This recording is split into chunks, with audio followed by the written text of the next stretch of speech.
films sont plus harmonieux que la vie, Alphonse. Il n'y a pas d'embouteillage dans les films, il n'y a pas de temps mort. Les films avancent comme des trains, tu comprends? Comme des trains dans la nuit. Fasten your seatbelts. It's going to be a bumpy night.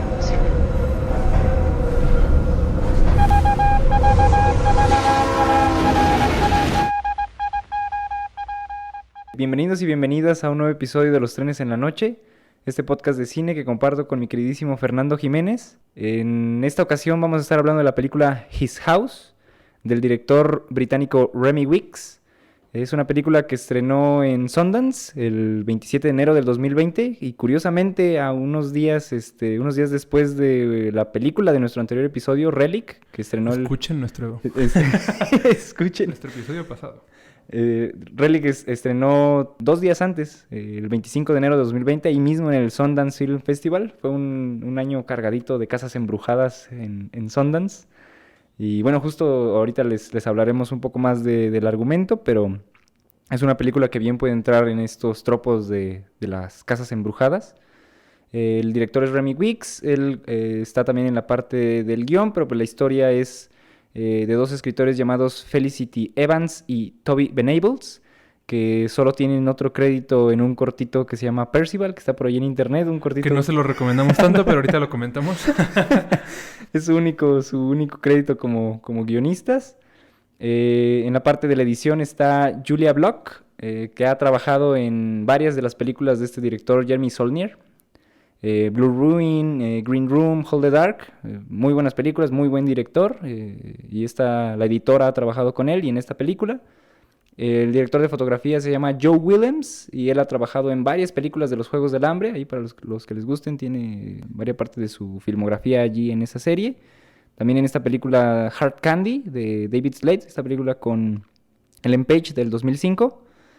En el diseño de producción, que también pues, hablaremos algo de la importancia del diseño de producción en la película, está Jacqueline Abrams, que ha trabajado en películas como The Lobster de Yorgos Lanthimos y en The Mountain de Rick Albertson. Y finalmente, así como otra mención ahí como interesante, importante, está Roque Baños, un compositor fenomenal que tiene 2 créditos en 2 muy buenas películas de terror, en el remake de Evil Dead del 2013 y en Don't Breathe. Remake polémico que a nosotros nos encanta. A mí me encanta, un gran remake. Y bueno, el compositor ya tiene como esos dos títulos en esta onda terrorífica. Metiendo goles, ¿no? Ya tiene golazos. goles previos. Bueno, el cast está compuesto poquitas personas. Creo que siempre hablamos de películas con poquitas personas. Exceptuando el capítulo del Diablo a todas horas, escuchen el episodio. Se les sobraban personajes. Sí, es cierto. Echamos unos 4 minutos hablando del cast. Bueno, el cast de esta película, His House, que encontramos que Netflix Latinoamérica tradujo como Su Casa, así de la manera más horrible que solo se me puede haber ocurrido a mí. De esos títulos de broma, pero que no son broma. Encontramos que en España le pusieron Casa Ajena, que nos gustó más. Dice Ramón que parece de cuento de Cortázar. ¿Estamos de acuerdo? De bestiario, casa tomada. Nos gustaba la casa porque, aparte de espaciosa y antigua, hoy que las casas antiguas sucumben a la más ventajosa liquidación de sus materiales... Bueno, el cast está compuesto por Shope Dirisu. Shope es un actor inglés, británico, obviamente de ascendencia africana. No encontramos el país en específico. Que tiene créditos en muchas películas, también igual de diferentes valores ahí de producción, de estéticos. Tiene algún crédito, por ejemplo, digamos, en Black Mirror, en una serie que apenas está saliendo este año y que está siendo muy, muy celebrada bueno, empezando en este año, que es Gangs of London. Y bueno, créditos que van como desde la secuela de Blancanieves y el Cazador, un actor ahí que, bueno, en la movida inglesa supongo que tiene bastante experiencia.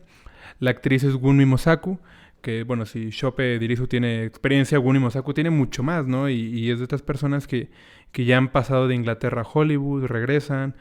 Tiene apariciones, digamos, en peliculitas como Batman contra Superman, digo, con ese nivel de exposición. En Lovecraft Country, que también salió este año en HBO. Es la policía en The End of the Fucking World, que también creo que es de las series más inglesas como que podemos ver. A mí me gustó mucho. Y tiene más de 10 proyectos de televisión que ya ni anoté porque Son personas con mucha experiencia. Ella y él son los protagonistas. Aparece también Matt Smith, que es el Doctor Who. Doctor Who, que decíamos, nos reíamos mucho de cosas que le han de emocionar muchísimo a los ingleses, ¿no? Sale el película con Doctor Who. Y bueno, también una mención ahí de Javier Botet, que quien esté ahí más o menos al tanto del mundo del terror se imaginará de qué sale Javier Botet, que es una persona que ha hecho bastantes personajes ahí monstruosos. Vamos a hablar un poquito más de él más adelante, porque creemos que es de la banda que se lo merece y que generalmente está muy oculta en esto de la producción y quién está detrás como de las pelis que tanto nos encantan y nos asustan. Sí, pues yo le decía a Fer que si él no me dice, si él no se da cuenta que está ahí, yo no... Y que sí hemos visto trabajos de Javier Botet, pero hubiera pasado así completamente desapercibido, así como de esas de que uno medio está viendo los créditos, pero no se da cuenta de que ahí está ese nombre. Ahorita le echamos amor a Javier Botet. ¿De qué va His House? Bueno, el argumento. Real y Bol son los nombres de la pareja. Son una pareja de refugiados de Sudán del Sur. Nunca dicen que es Sudán del Sur, pero se entiende por muchas cosas. A quienes después de un tiempo en un campo ahí de refugiados, estos especie de espacios de asilo político que hay en Reino Unido, se les asigna una casa de interés social, chiquitita, muy chiquitita, también algo que nos interesa muchísimo tocar ahorita. Y bueno, les dan la casa de interés social, unas poquitas libras para salir adelante, les dan ciertas reglas, así como casa de estudiante, yo anotaba, ¿no? De no fiestas, no visitas, no mascotas. Y todo con la posibilidad de que suspenda su asilo político al romper alguna regla. Y bueno, el asunto es que Real y Bol no están solos, no hay una presencia sobrenatural que los ha seguido desde Sudán y los atormenta. De eso va la película. Congratulations. You're being released as asylum seekers, not as citizens, not yet. You will be sent to a home of our choosing. You must not move from this address. We are good people. Whether or not you're good people, it's not me that needs convincing. It's a palace. This entire house is just for us. It's gonna be nice, you're gonna be happy. As long as you can get along, fit in, be one of the good ones. Y bueno, y decíamos justo, o sea, que este gancho es genial y que ha sido como muy celebrado en varios espacios, o sea, de esta idea de la casa embrujada, llevada a un espacio cotidiano. Por ejemplo, cuando vi por primera vez la casa, me llamó mucho la atención justo que podía ser una casa mexicana, ¿no? De estas, como de fraccionamientos, con las casas como todas las iguales. nuestras, Ramón. Sí, como... Sí. Una casa muy cotidiana, muy justo como de interés social. Y les digo, o sea, esta como parte que ha estado como bien celebrada y que pues de verdad sí es algo como brillante en el argumento, de algo que siempre ha sido como criticado en las historias de casas embrujadas, es ese momento en el que pues empiezan a pasar las cosas raras y uno como espectador dice, bueno, yo ya me hubiera ido de ahí, ¿no? Y en la primera noche en la que pasara la cosa rara, espeluznante, ya me jalaron las patas, ya se apagaron las luces, pues uno dice, bueno, ya no quiero vivir aquí.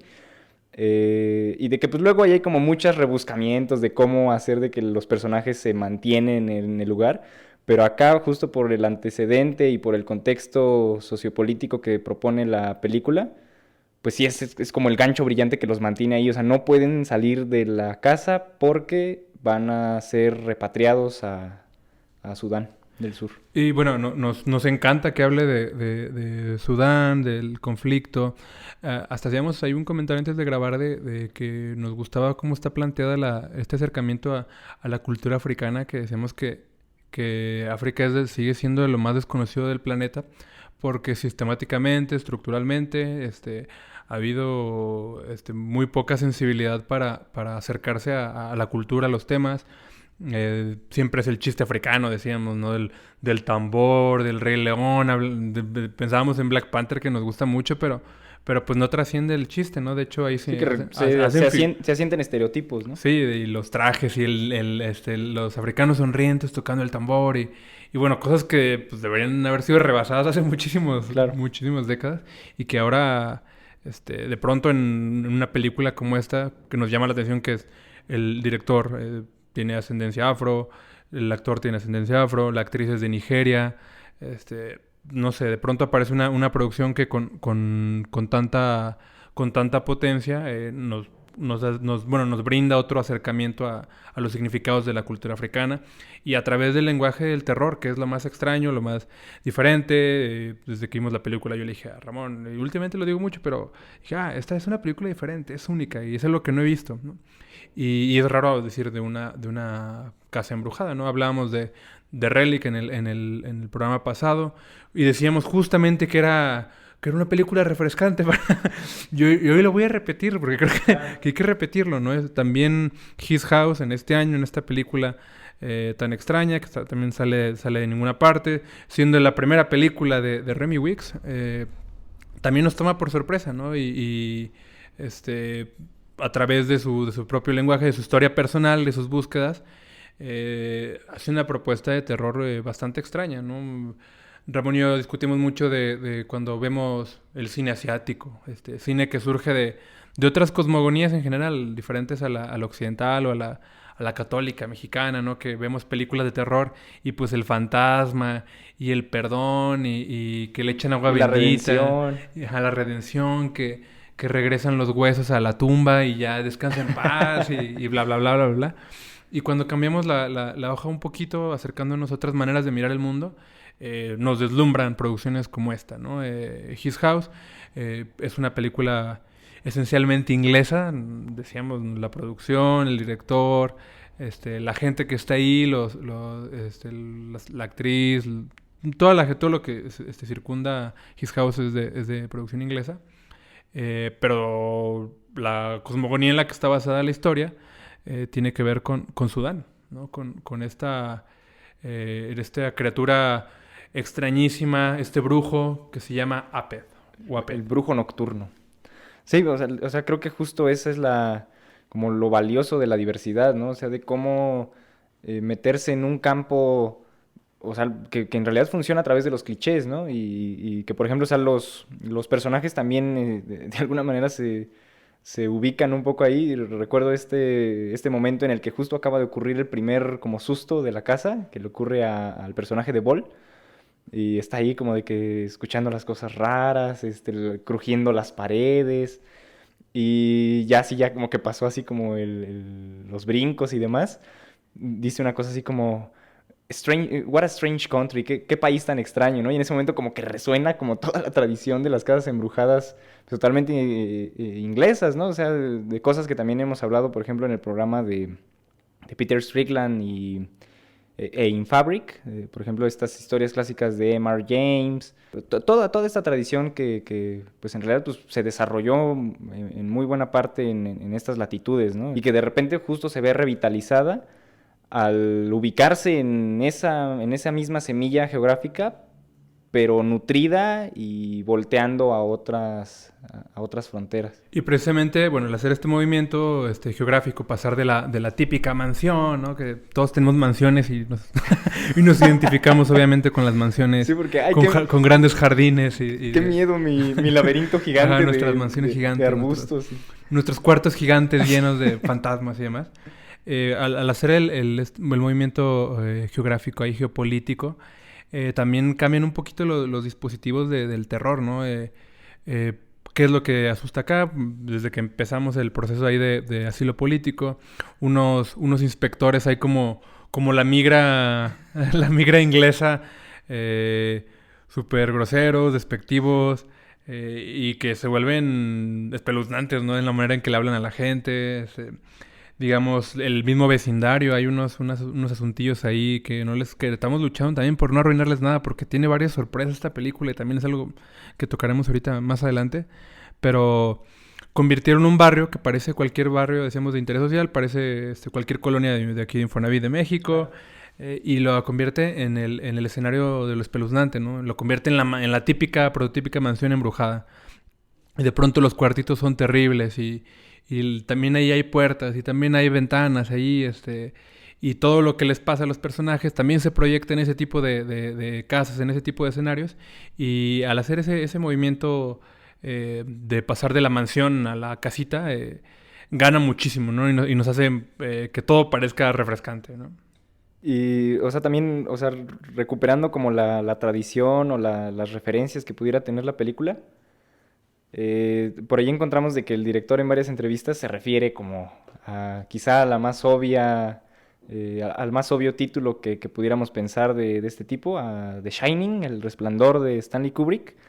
Y que, bueno, o sea, yo en realidad, o sea, no lo había pensado, pero pues sí se ve como esa impronta, ¿no? Ahí de repente en momentos. O sea, ya después de escuchar las entrevistas, o sea, ya pensando como en algunos momentos de la película, pues sí está justo este arco que tiene el personaje de Ball, en esta como situación como de violencia doméstica que se está tornando ahí su relación con... Y atravesado Real. por lo sobrenatural. Exacto. Y por la locura. Exacto, ¿no? totalmente, Esa ¿no? suma. Ajá. Y ahí como que pues sí se ve el fantasma de Jack Torrance de repente en él. Y en este otro momento que también me gusta mucho y que también habla como de la construcción que logra la película. Y es un momento a plena luz del día, ¿no? O sea, de que creo que, por ejemplo, ahora Midsommar fue muy celebrada así como de terror diurno, ¿no?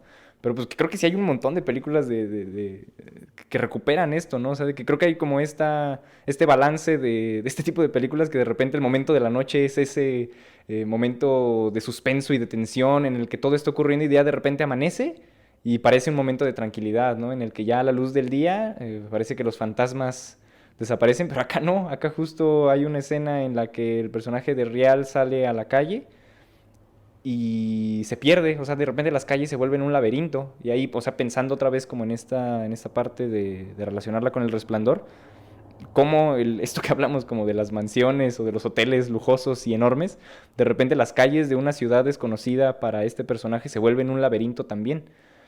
Hay este momento también con este niño que les digo ahora que lo pienso, tiene como un corte de cabello muy parecido al de Danny en El Resplandor. Y es un niño que está ahí jugando a la pelota como súper creepy ahí en uno de los pasillos de este como fraccionamiento, como de esta cerrada de casas. Y ya el personaje dice, por aquí ya no hay salida. Y así como que se da la vuelta. También como en estas escenas como muy parecidas justo como de los pasillos del hotel del Overlook. Y ya de repente voltea y está el mismo niño jugando a la pelota en otra parte como físicamente imposible que haya llegado a ese lugar. Y es eso, ¿no? O sea, de repente ya ni siquiera es la contención del espacio lo único que está embrujado. O sea, como todos los lugares a donde caminan parecen amenazantes y parecen conjurados con fantasmas y apariciones. Y de alguna manera la gran declaración que hace como la película es como el tormento es la historia propia, ¿no? Algo que nos pasó mencionar del argumento. No es spoiler porque creo que se revela a los 7 minutos. No, es más, creo que así empieza la película, ¿no? Real y Ball, cuando van huyendo del conflicto bélico tan horrible que hay en Sudán, que a la fecha de los digamos, 50 años en guerra civil, es de los conflictos más grandes, con mayor índice de migración, más violentos. Por ahí leí una estadística que el 60% de los migrantes son niños, ¿no? Es tremendísimo, ¿no? Van escapando Real y Ball y bueno, en los primeros cuadros de la película se ve que están en un bote con una niña en brazos y pues se da a entender que es su hija y que se les pierde su hija, ¿no? Y pues perdieron a su hija en esa tormenta. Y entonces la película va un poco de eso. ¿Qué es lo que atormenta a Ball, al protagonista? Precisamente es la imagen de su hija muerta. Y lo está atormentando, ¿no? En los sueños. Hay un asunto ahí como bien interesante como con el sueño diurno, ¿no? Con la alucinación, está ahí sentado y de pronto se imagina a la niña con un diseño muy interesante. También es algo que queríamos contar y creo que es momento, ¿no? Algo que hacen siempre uno piensa, cada película de terror brilla o no brilla, o a veces sostiene con un buen diseño de monstruo, con un buen diseño de personaje. Por ejemplo, a mí sagas como Insidious, de pronto se me hacen como que tienen grandes ideas de diseño, pero nada más, ¿no? Digamos, este mundo que hacen como fantasmal, donde todos sonríen y como que es muy... Como estas prisiones de... Ajá, que es muy Norteamérica, como parece portada de disco de Marilyn Manson, sí, a mí claro. me encanta. Que sí son como ideas del terror justo como Ajá. bien estadounidenses. Pero son como ideas como muy como sueltas, que no hay como... que no tienen como una... O sea, que no terminan, a mi punto de vista, no terminan como de abordarse en las películas, nada más son como ideas de producción, de diseño interesantes. Y las ideas de diseño acá en His House tienen que ver precisamente con lo que decíamos, ¿no? La cosmogonía de algunas zonas de África, ¿no? Estamos hablando de Sudán, de algunos diseños tribales, digamos. La hija se aparece con una suerte de máscara, terrorífica y que está como estas de hueso tallado, con unas manchas negras, que yo nunca había visto en una película de terror, ¿no? Y que se vuelven interesantes porque no es el zombie descarnado con efectos especiales o ya sea por computadora o... Sí, en realidad es algo muy práctico, muy táctil, hasta sencillo, como o sea, me refiero a como en la parte, pues justo que no conlleva un CGI aparatoso ni demás. Pero y es eso, ¿no? O sea, como el poderío visual de la película, o sea, creo que sí hay un montón de momentos que sí se quedan así como grabados. Tienen como también esta parte como de alegoría de la culpa y del duelo que y están del agua, sobrellevando. el Exacto, bote. ¿no? Sí, o sea, totalmente. Creo que también ya es como un póster que anda por ahí circulando de este momento en el que están como sentados a comer. Hermosísimo póster. Y de repente así, o sea, la cámara se vale. Y en ese momento, o sea, en el póster creo que están los dos como sentados a comer, pero en la película o sea, se queda solo Ball, ¿no? O sea, están comiendo los dos. De repente la cámara voltea solo a él, se empieza a alejar y vemos que ya desapareció Real. Y se sigue alejando la cámara, se sigue alejando y ya vemos que él está como en esta como especie como de casa destrozada a la deriva total de un mar donde infrancable. Se están ahogando los migrantes, Sí, ¿no? o sea, y eso, ¿no? O sea, cómo esa asociación o esas ideas de diseño tan poderosas están totalmente afincadas con la narrativa por completo. O sea, no son ideas gratuitas como de impresionar. No es por hatear. No, queremos Insidious. No, sí queremos Insidious. Amor Insidious, pero sí. Pero sí. Y una, bueno, también entre esas como bondades del diseño que decíamos que tiene que ver con esa sensibilidad para acercarse a los diseños tribales de algunas zonas de África. Decíamos, no es la caricatura del Rey León, no es la caricatura de Black Panther, de los africanos, del tambor, no, sino como hay otra mirada que tiene que ver, decíamos, con la historia del cast, con la historia del mismo director. Y bueno, otra parte importantísima que les habíamos adelantado, la participación de Javier Botet, ¿no? Bueno, personaje que si muchos no lo tienen en cuenta, es una persona, un actor que ha participado como monstruo, la ha hecho de monstruo, yo creo que es el gran monstruo de la actualidad. Bueno, él le encanta el terror y se ha integrado debido a sus particularidades del cuerpo. Tiene el síndrome de Marfan, que bueno, es una persona de 2 metros, 50 kilogramos, muy muy delgado, y que el síndrome le produce extremidades mucho más largas de lo que deberían ser. Y bueno, aprovechando ese cuerpo y él como amante del cine de terror, ha participado en producciones como REC, el gran clip de REC que todo el mundo recuerda, donde, digamos, bueno, Javier Botet es español, también hay que decirlo, ha participado con Alex de la Iglesia, ha participado en Las Brujas de Surrugamurdi, en Balada Triste de Trompeta, y tiene apariciones en su país. Pero bueno, salió de ahí y llegó al Conjuro 2, ¿no? Como el Crooked Man, personaje altísimo, que a mí a la fecha es lo que más miedo me da. Del universo Conjuro, ¿no? Y creí que iban a sacar la película, pero ya vi que era un tráiler falso. Pero hubo un año que yo creí que iban a hacer una peli del Crooked Man y estaba muy emocionado porque fue lo que más miedo me dio del Conjuro 2. Sí, es increíble. Tiene créditos en Crimson Peak, ahí también como este monstruo rojo extraño. Y ahí batallando con el protagonismo. Le decía a Fer de que a mí de repente, o sea, esta figura se me hacía muy parecida a la de Doug Jones, que es como compa de Guillermo del Toro, que ha aparecido en Hellboy. Es el Pale Man de Laberinto del Fauno, es el Fauno de Laberinto del Fauno. O sea que también tiene como esta suerte de ser el monstruoso, ¿no? De varias películas. Decíamos, en Insidious, precisamente que le estamos echando tanto hate, Javier Botet también sale en Insidious como el Keyface, el último de la última película, él como monstruo de él. Y bueno, es una persona tan experta. Veíamos una entrevista que también ahí la recomendaremos, una entrevista donde Remy Weeks habla sobre, en el Festival de Sundance, está con el actor y la actriz, están platicando de la película y después de la proyección. Y la entrevistadora dice, yo soy súper fan de Javier Botet, ¿no? ¿Qué fue trabajar con Javier Botet? Y Chope, el protagonista, dice, Javier Botet sabía hacer exactamente lo que tenía que hacer, ni nosotros sabíamos como bien cómo reaccionar, y él nos explicaba todo, ¿no? Ponte de este lado, la cámara va por acá, se va a ver así, él sabía exactamente cómo moverse. Estaba viendo yo unos ahí clips que tenía de pruebas que ha hecho de cuando estaban haciendo las pruebas de movimiento cuando se hace monstruo.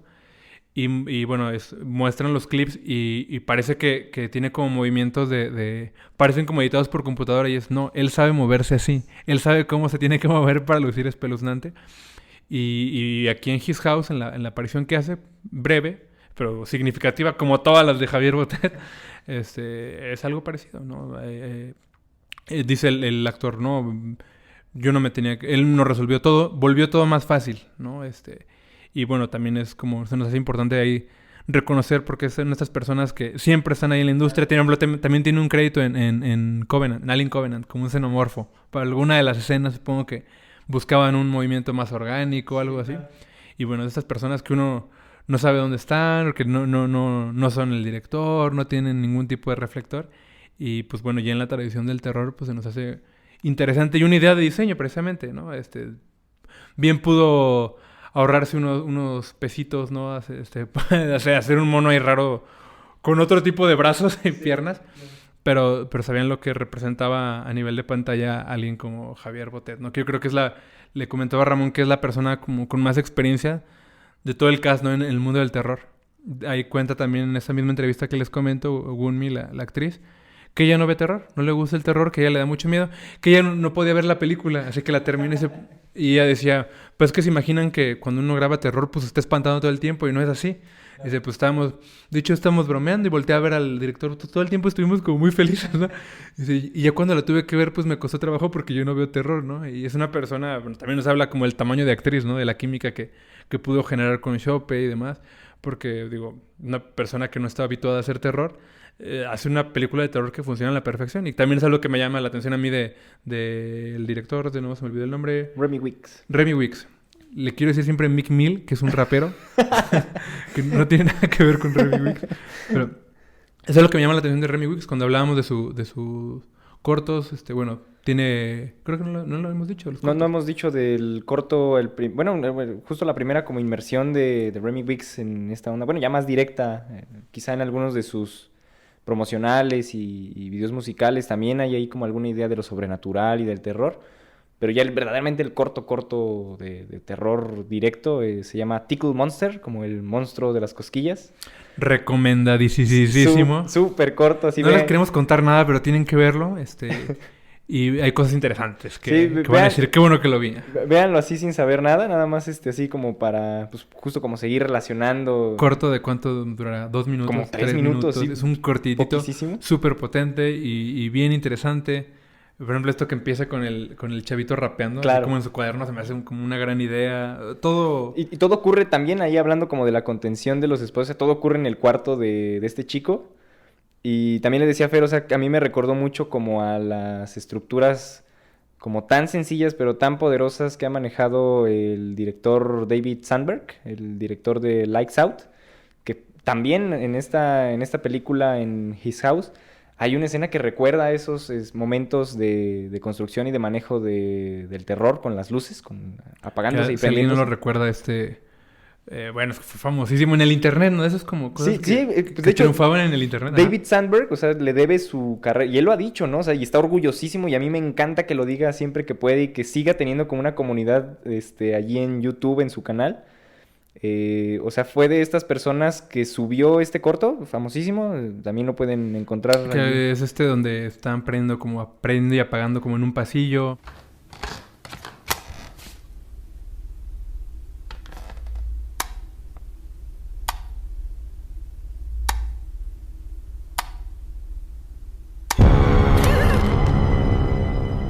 Se va acercando como un mono ahí y que todo el mundo vimos, todo el mundo compartimos. Yo creo que... ¿De qué año será? Es como... ¿Qué será? ¿Como 2011? ¿Una cosa así? Pues no existía... Creo que yo no tenía Facebook. Así mide el tiempo. A lo mejor es un poquito más reciente, pero...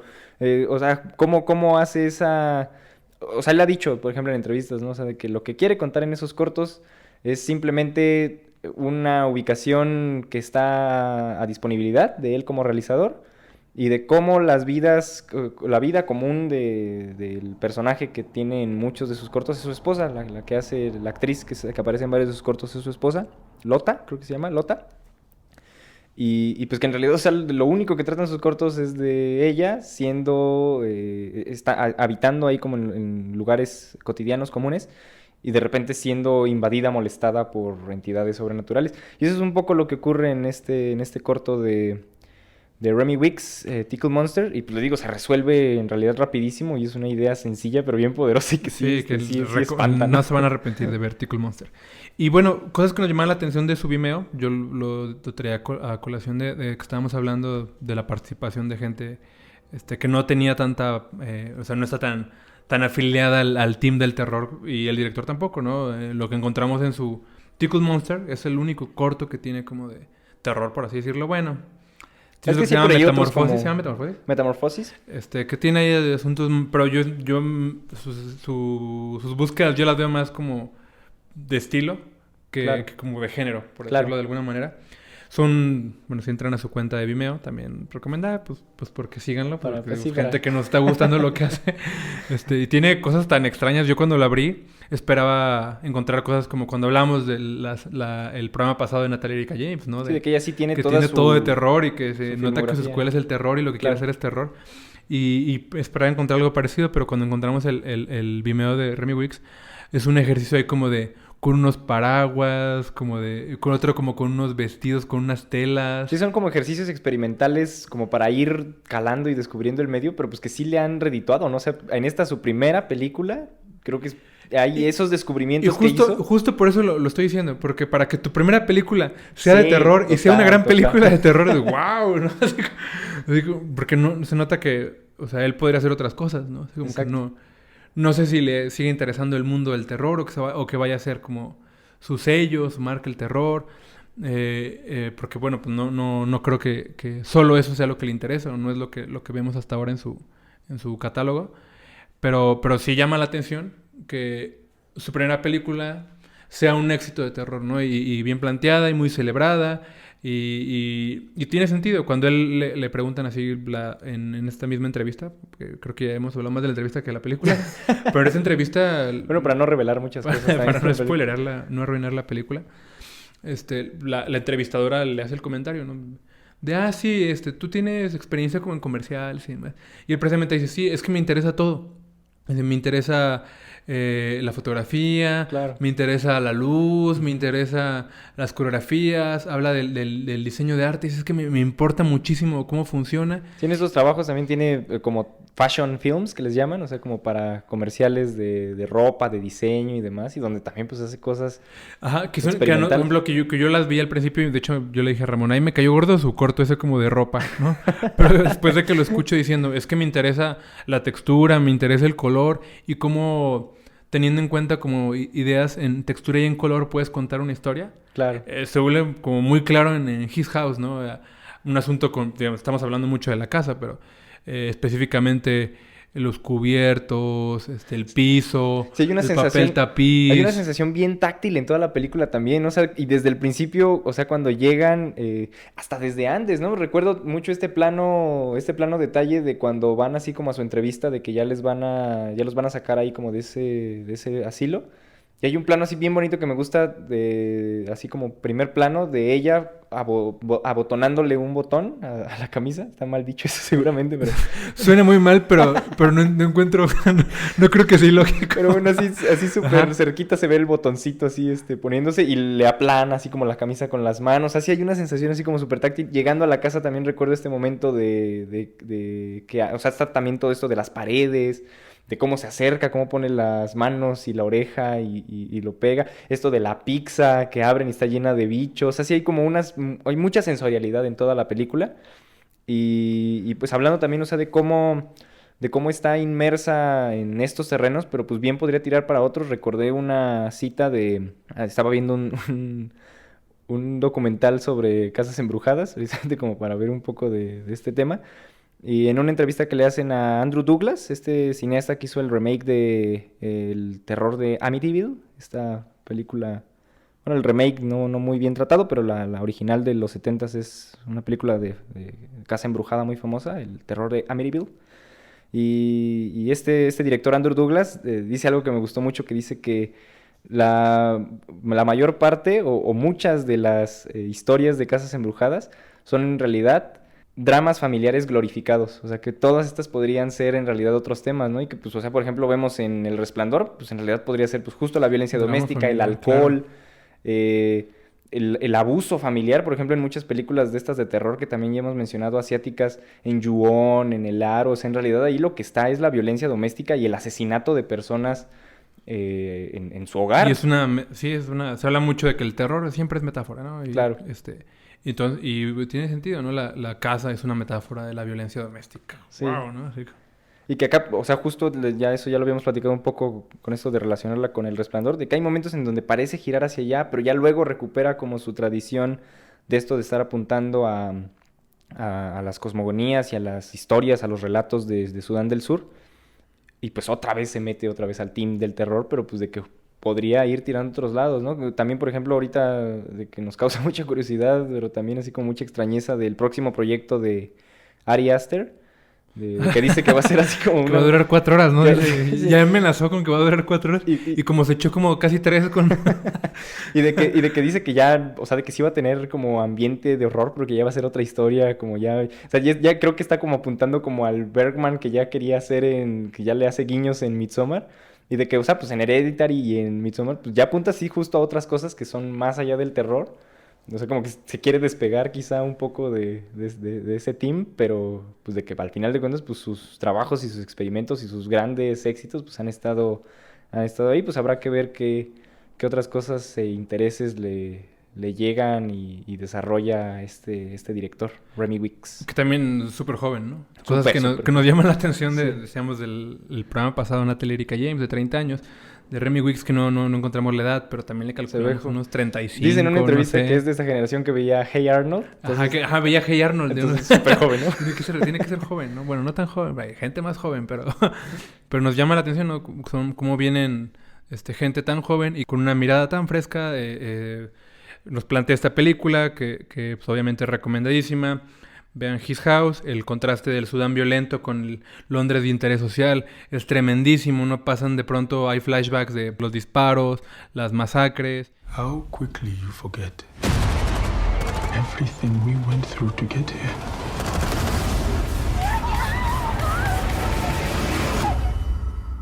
We are not going back. Y bueno, para ir cerrando, a mí casi se me escapa. Esta también fue una de las escenas que más me gustaron, esta del centro comercial, que pues también es como una especie que hay como de pesadilla departamental. En lo que me hizo pensar es de que en ese momento el horror está enfocado no tanto en lo sobrenatural, sino en la asimilación de una cultura, ¿no? O sea, como que también es un conflicto que está presente en la película, como el de despojarte de tu identidad para abrazar otra, como, o sea, ahí se maneja como si fuera algo falso, como si te estuvieras abandonando a ti mismo para ser aceptado por otra cultura que no es la tuya. Y pues que en ese momento es súper poderoso, ¿no? O sea, llega Bola a la tienda y como en estas como escenas como de racismo como tan identificadas que también ocurren aquí en México, de que entra alguien que no es así como de la piel... White chican. Dilo. que no tiene la piel como dominante social, entonces pues es el perseguido, es el que hay que cuidar para que no robe. Uno ya no se puede meter ni al baño del Sanborns porque sí. lo andan viendo feo. Y así, o sea, en ese momento, o sea, llega a la tienda y es el perseguido, es el que no se debe confiar en él.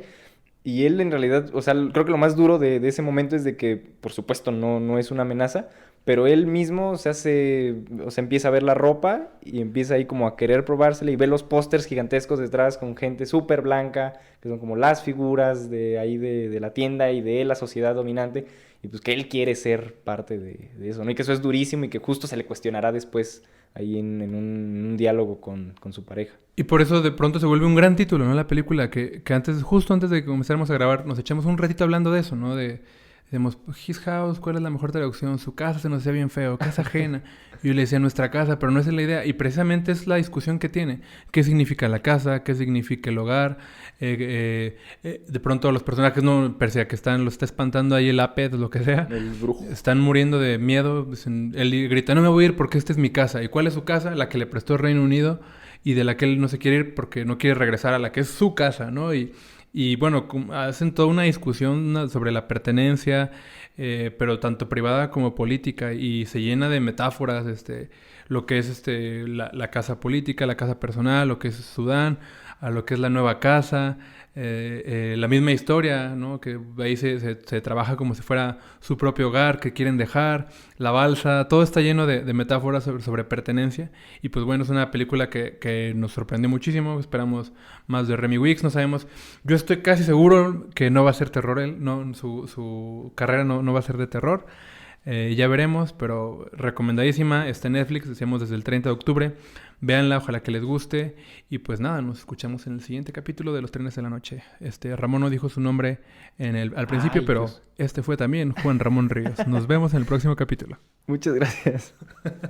Sí, no dije mi nombre.